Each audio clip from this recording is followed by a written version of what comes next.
Bonjour les enfants, c'est papa. Mon mur est un asile psychiatrique à ciel ouvert et ma salle d'attente est toujours bondée. Bienvenue à la clinique les enfants. Alors vous avez le premier manager sélectionneur qui travaille au noir. Il n'a toujours pas de contrat. Ça c'est quand votre propre pays, vous avez perdu le contrôle. Quand dans la famille, il y a déjà la bagarre, les étrangers viennent voler ce que vous avez. Ils fuient avec sans que vous ne soyez en train de les regarder. Parce que quand ça se bagarre dans la famille, ce sont les étrangers qui récupèrent tout ce que vous avez de grand.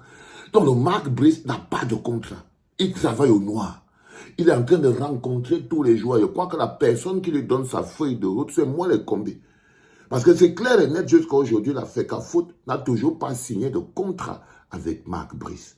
Ça, c'est quand votre pays a un problème de leadership fondamentaux. Vous devez vous poser la question que à quel moment c'est que Pomba, qu'est-ce que Pomba est en train de traficoter? Parce que pour que Mark Brice travaille en ce moment sans contrat, il est en train de rencontrer les joueurs. Il n'a pas le contrat. La seule personne qui peut rendre ça possible, c'est Pomba. Tu entends ce que dit non, Samuel? La seule personne qui rend cette situation possible, que ça puisse se passer, ça peut se faire, que Mark Brice, un coach, illégalement recruté, commence à travailler dans l'illégalité, c'est-à-dire sans le contrat. Non, non, non. En temps normal, ça veut dire que c'est le pays lui-même qui est entré dans l'illégalité. Ben oui, c'est le pays lui-même qui est entré dans l'illégalité. Et tous les joueurs ont reçu l'ordre de le recevoir. Tous les joueurs, il n'y a aucun joueur qui ne le reçoit pas. Ça veut dire que c'est comme si on est vraiment déjà passé à autre chose. Il n'y a aucun joueur qui ne le reçoit pas. Il est reçu par tous les joueurs de l'équipe nationale. C'est-à-dire que là, vous voyez, il a rencontré Choupo-Moting, il discute, Choupo-Moting a le sourire comme la banane et tout, parce que Choupo-Moting est rassuré et sécurisé que c'est bon, c'est Mark Brice qui est en train de faire le travail.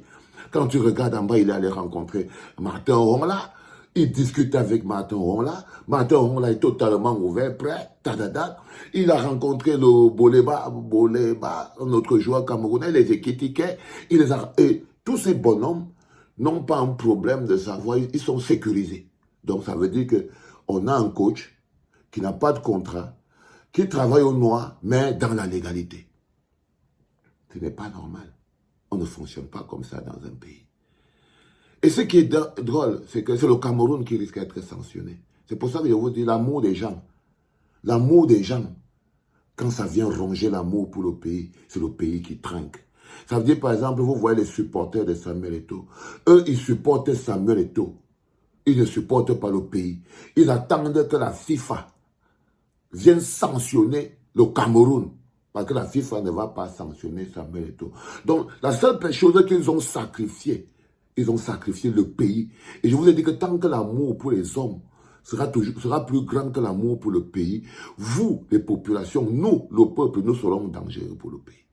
Nous serons un très dangereux pour le pays. Regardez les autres qui sont là. C'est les pro-Samuel Eto'o. Ils aiment Samuel Eto'o pour que le pays. De l'autre côté, il y a le pouvoir. Il y a le pouvoir, c'est-à-dire de l'autre côté, tu as Pomba, tu as l'homme à la punk, tu as Kombi, les Kombi, qui eux-mêmes ne se rendent pas compte que vous ne pouvez pas diriger un pays où vous recrutez un entraîneur national au noir, ça salit le pays. Donc, ils salissent encore l'image, c'est toujours le pays qui trinque. Parce que si ces bonhommes-là, leur rôle, par exemple, c'est de protéger l'intégrité de notre pays. C'est-à-dire que le ministre du sport, il sait lui-même qu'à chaque fois qu'on dit qu'il y a un problème d'administration, il y a un problème de management, là par exemple, c'est un clash entre la FECAFOOT et le ministère des Sports. Donc quand tu enlèves les institutions qui sont totalement vides, ça devient un clash entre moi le Kombi et Samuel Eto'o. Les êtres humains, ils deviennent plus importants que le pays. Et ils ont les soutiens. C'est-à-dire qu'il y a des hommes, il y a des Camerounais qui soutiennent des hommes qui leur donnent plus d'amour et de force que le pays. Du coup, qu'est-ce que nous on devient en tant que pays? On salit l'image du pays. Ça devient qu'on écrit dans les journaux, le coach de l'équipe nationale du Cameroun, il n'a même pas de contrat. On ne dit pas que le coach de moi les combine, non. Les enfants, quand vous voyagez à l'échelle du monde, vous comprenez que ces choses-là nous collent la honte. Ça nous colle la honte quand on marche dans le monde et qu'on a l'impression que nous, on vit dans un pays qui en fait n'est pas un vrai pays, c'est un presque pays. C'est un presque pays. Et après, dedans, dans les presque pays, ne poussent que les arbres de fake news. Regardez un peu le bonhomme qui est ici en haut. Ça, c'est un soutien inconditionnel de Samuel Eto'o, très amoureux. Très amoureux. L'amour que le gars a pour Samuel Eto'o, mais c'est un amour inconditionnel. C'est un amour que c'est le Ndolo Moulema. C'est-à-dire qu'on ne peut pas... Je ne suis même pas sûr qu'il aime sa femme et ses enfants comme il aime Samuel Eto'o. C'est un amour phénoménal. Quand il ouvre sa bouche comme ça pour parler, tu sens comment il papillonne. Tu sens comment il papillonne. Lui, il est sûr que Samuel Eto'o peut fendre la mer avec la main. Si tu lui demandes là comme moi là, est-ce qu'il y a quelqu'un qui peut ouvrir la mer? C'est-à-dire que il va te dire que Samuel Eto'o peut fendre la mer, peut ouvrir la mer comme ça là, ça s'ouvre. Il est sûr et certain que Samuel Eto'o a les ailes, non? Qu'il vole en l'air, qu'il peut disparaître. Le frère que tu vois ici,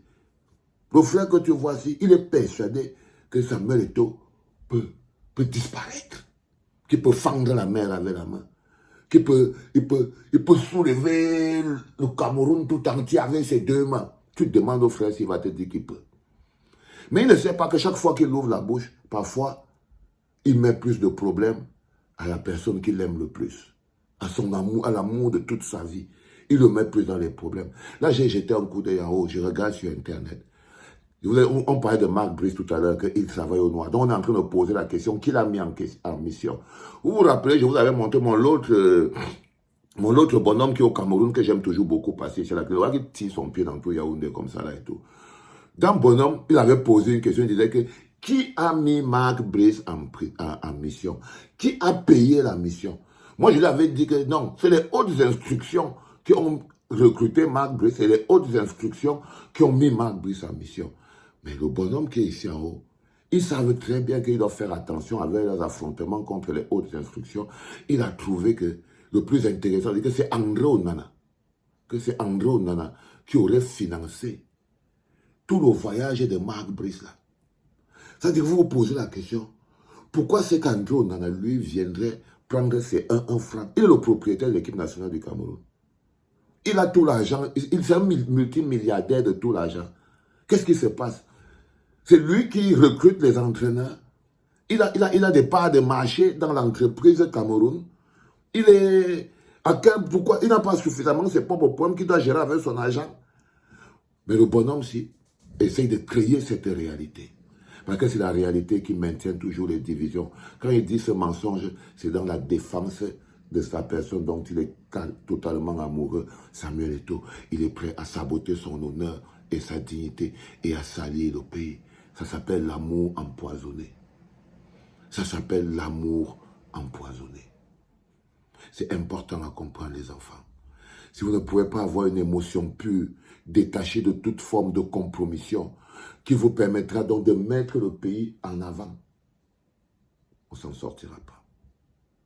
On ne s'en sortira pas. Vous serez toujours en train de créer des clashs entre les gens. Et ça ne va pas avancer. You need love in your life.